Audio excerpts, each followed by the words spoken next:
আপনারা দেখছেন রাজেশ রায় blog YouTube channel. 30 টাকা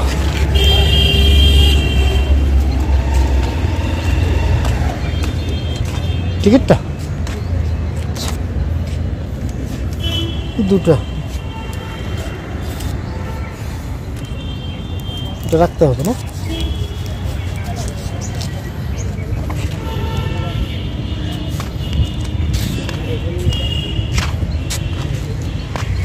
রাখবো। তো বন্ধুরা দেখতেই পাচ্ছেন আমরা আসছি এখন হাওড়া রেল মিউজিয়াম। আর এই যে দেখতে পাচ্ছেন এখানে ফ্লক লাগানো আছে, রিজিওনাল রেল মিউজিয়াম হাওড়া। তো এইখানে একটা ডেমো স্টেশন আছে হাওড়া স্টেশন। এই যে দেখতে পাচ্ছেন লেখা আছে হাওড়া রেলওয়ে স্টেশন। তো এইখানে ট্রেন চলে, কিন্তু টয় ট্রেন চলে। মানে রেল মিউজিয়ামটাতে পার্কের মতো একটা ব্যবস্থা আছে বাচ্চা কাচ্চাদের জন্য। এটা হচ্ছে বড়রাও হয়তো চড়ে, কিন্তু মেনলি হচ্ছে বাচ্চাদের জন্য। মানে রেল পার্ক বলা যেতে পারে এটাকে, পার্কের মতো। বাচ্চারা এখানে ঘোরাফেরা করতে পারে, আনন্দ নিতে পারে, খুব সুন্দর পরিবেশ। তো আমরা আসলাম কলকাতা একটা বিশেষ কাজে। তো কাজ আমাদের হয়ে গেছে। তো আমাদের ট্রেন হচ্ছে সন্ধ্যাবেলা শিয়ালদা থেকে, তাই আমরা ভাবলাম একটু আশপাশে একটু। এখানে টয় ট্রেনটা এখানে এসে দাঁড়ায়, আর এখান থেকে যাত্রী চড়ে। আর এই যে demo Howrah rail station, rail মিউজিয়ামে এই যে হাওড়া স্টেশনের ডেমো, এই যে Howrah station.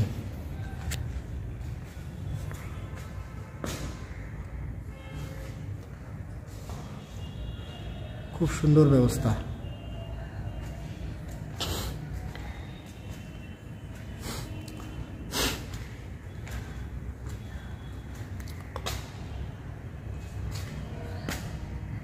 Headquarter of eastern railway at 29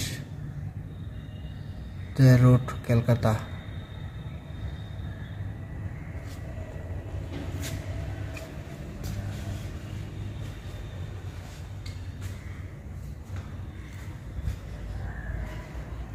উপরতলায় আছে আবার। এই যে 1914 সালে, 1854 সালে হাওড়া স্টেশন। এই যে সালগুলো উল্লেখ আছে এখানে। 1950।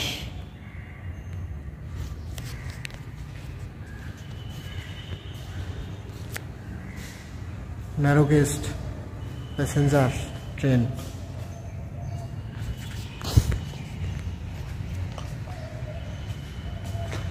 এই যে এখানে দেওয়া আছে বিপ্লবীরা, Mother Teresa, doctor Radhakrishnan, Jatin Das.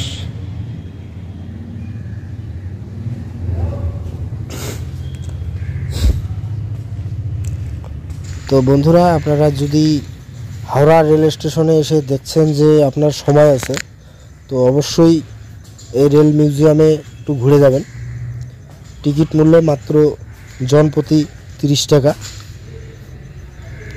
খুব সুন্দর জায়গা, আপনারা এখানে এসে বিশ্রাম নিতে পারেন বা ঘুরে যেতে পারেন। একটা নিরিবিলি জায়গা কলকাতার মধ্যে।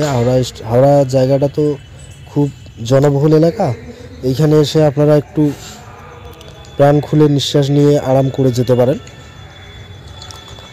তো এইটা হলো হাওড়া স্টেশনের পাশেই রেল মিউজিয়াম। আর এইখানে ভারতীয় রেল ডিপার্টমেন্টের খুব গুরুত্বপূর্ণ এই যে ছোট করে রেল স্টেশন বানানো আছে, দেখতে পাচ্ছেন কি সুন্দর সুন্দর করে বানিয়ে রাখছে। রেলওয়ে দপ্তরের খুব গুরুত্বপূর্ণ নথি বা মানে আগে যেগুলো ব্যবহার হতো আর কি রেলওয়ে ডিপার্টমেন্টে, সব ধরনের যন্ত্রপাতি এই রেল মিউজিয়ামে সংরক্ষণ আছে। ছবি আছে আজকে থেকে 100 বছর আগে 150 বছর আগে হাওড়া স্টেশন কীরকম ছিল তার ছবি আছে। কোন কোন বিপ্লবী দেশপ্রেমিক এই স্টেশনের মাধ্যমে কোথাও যেত বা আন্দোলন করতো, সব ধরনের ছবি এখানে আছে। আর পুরানা সব ইঞ্জিন আছে এখানে, এই যে দেখতে পাচ্ছেন, এই যে এগুলা সব পুরানা ইঞ্জিন, আজকে থেকে 100 বছর আগে বা 50 বছর আগে রেল যখন চালু হয়েছিল তখনকার থেকে আর কি। হাওড়া স্টেশন তো আর আজকের না, অনেক দিনের পুরোনো। এই যে এখানে রাখা আছে পুরানো সব রেলের চাকাগুলা, এই যে চাকা সিস্টেমগুলা সব পুরানা এগুলা। আর ওই যে দেখতে পাচ্ছেন এগুলা হলো ট্র্যাক, রেল লাইনের যে পার্টগুলা ওইগুলা পুরানো সব আর কি। এই যেগুলো বাচ্চাদের জন্য,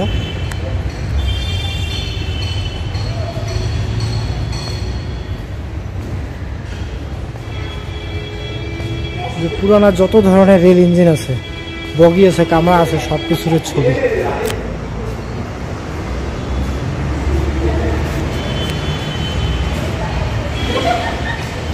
ছবি করে এখানে রাখা আছে ভবিষ্যতে বাচ্চা কাচ্চাদের দেখানোর জন্য।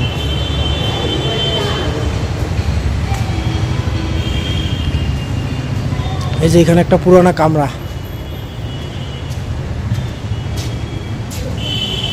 লেখা আছে।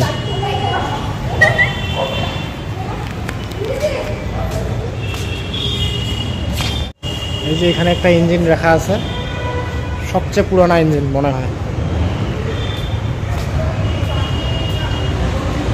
কোথাও লেখা থাকতে পারে। এই যে কত শক্তিশালী,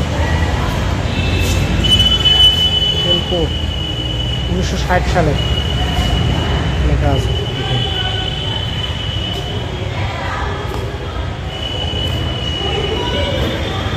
ইঞ্জিন প্লাস একটা কামরা সহকারে,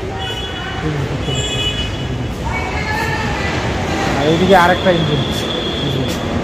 আর এখানে কিছু আছে, এই যে ডেমো বগি পুরোনো মডেল অফ ইসপি 119 লেখা আছে সব কিছু।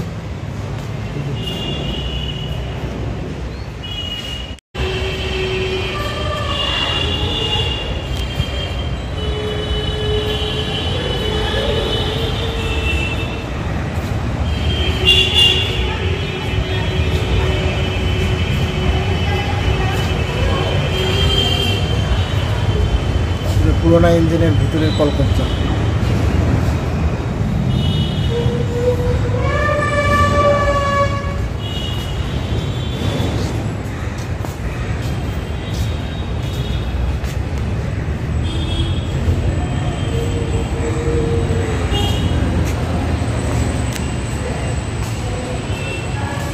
পুরানা কামরা কাঠের কামরা।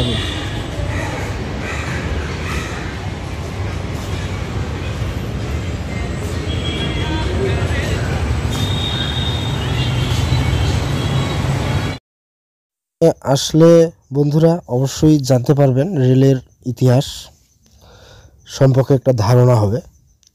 আজকে যে রেল ব্যবস্থা চলতেছে, আজকে থেকে 100 বছর আগে বা আরও আগে রেল ব্যবস্থা কীরকম ছিল সেটার একটা ধারণা পাওয়া যাবে।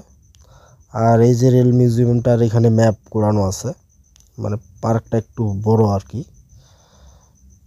আপনাদের পুরোটা আস্তে আস্তে পুরোটাই দেখাবো, তো আপনারা একটু ধৈর্য সহকারে ভিডিওটা টানুন। এই যে টয় ট্রেনের এখানে রেল ক্রসিং রাস্তায় দেওয়া আছে পার্কের মাঝখানে, খুব সুন্দর একটা পরিবেশ জায়গা। তো বিভিন্ন রকমের রেল ইঞ্জিন, বিভিন্ন রকমের সিস্টেম আর কি, মানে পুরানো সব সিস্টেম কিভাবে রেল ব্যবস্থা চলতো আগে, সব এখানে জানতে পারবেন এখানে আসলে। তাই বলছি বন্ধুরা, ভিডিওটা না টেনে ধৈর্য সহকারে দেখতে থাকুন, সব কিছুই দেখতে পারবেন।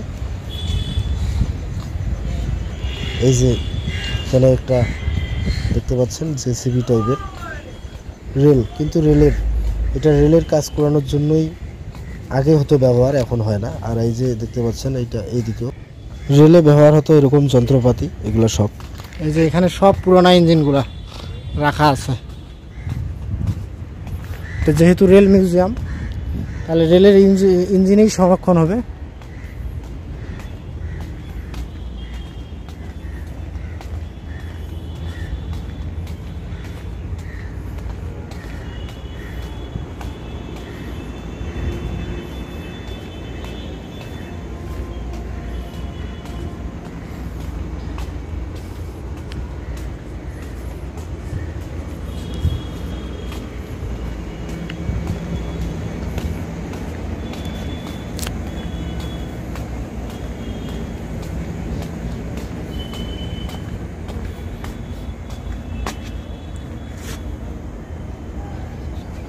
যে প্রথম বিদ্যুৎ চালিত ইঞ্জিন ভারতের চিত্তরঞ্জন লোকোমেটিক কারখানায় প্রথম, এই যে ইঞ্জিনটা দেখতে পাচ্ছেন, এই যে এটা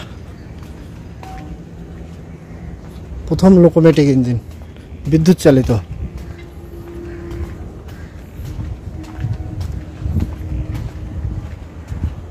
কি বলবো, বিশাল বড় বড় একটা রেল ইঞ্জিন।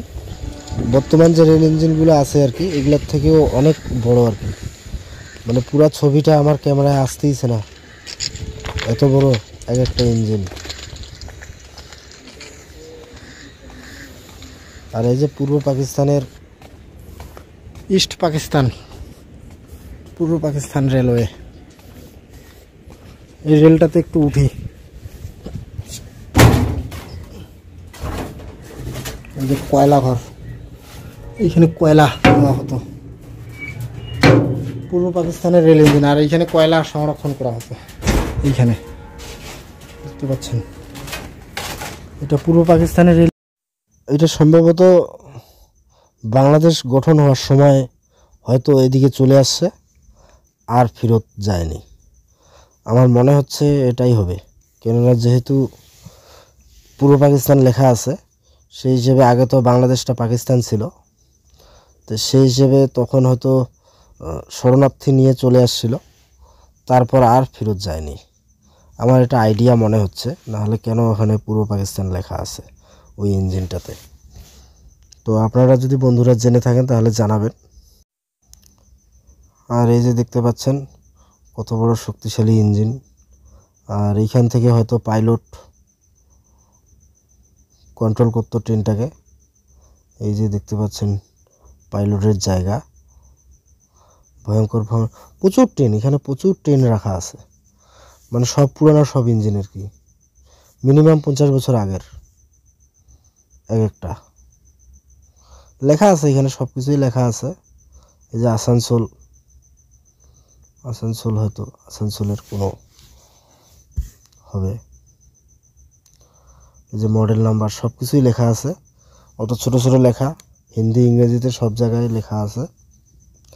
আমি অত পড়ার সময়ও পাচ্ছি না। আর এই যে এখানেও একটা রেল ক্রসিং বসানো হয়েছে, কিন্তু এটা টয় ট্রেনের রেল মিউজিয়ামে, হাওড়া রেল মিউজিয়াম। এই যে রেলওয়ে ট্র্যাক দেখতে পাচ্ছেন, এখানে কিন্তু না রাখলেও হতো এটা, কিন্তু যেহেতু ট্রেন আর এটা হচ্ছে রেল মিউজিয়াম, তাই এখানেও একটা রাখা হয়েছে কি খুব সুন্দর করে। এই যে কি যেন পুরোনো সব ছবি সহকারে বলা আছে, এখন শুধু ছবি করে নেই।